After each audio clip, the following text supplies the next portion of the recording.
Concealed बॉक्सचे अनेक फायदे आहेत, ज्यात सुधारित सौंदर्यशास्त्र, सुरक्षितता आणि टिकाऊपणा याचा समावेश आहे.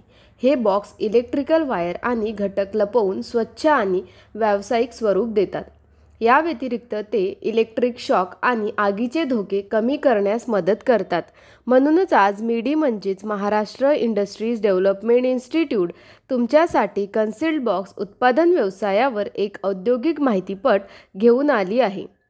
Raw material, CRC, GP steel sheets, coating powders, brass nuts, chemical, packaging material, cartons, PP box, strapping roll, plant and machinery, power press machine, spot welding machine, shearing machine, manual sheet bending machine, tapping cum drilling machine, powder coating system, powder coating oven, cyclone dust collector, welding electrodes.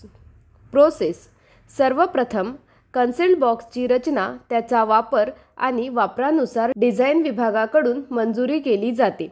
त्यानंतर पहिल्या टप्प्यात shrink मशीनच्या मदतीने आवश्यक आकार आणि आकारात CRC sheets कापल्या जातात.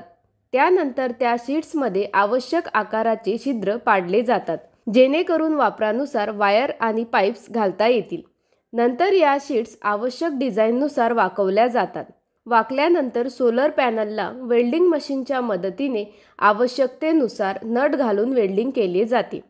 तसेच बॉक्सच्या सर्व बाजू आणि टोके एकत्र वेल्ड केले जातात. या पायरीनंतर लपवलेल्या बॉक्सचे असेंब्लिंग पूर्ण होते. त्यानंतर ते पावडर कोटिंगसाठी पाठवले जाते.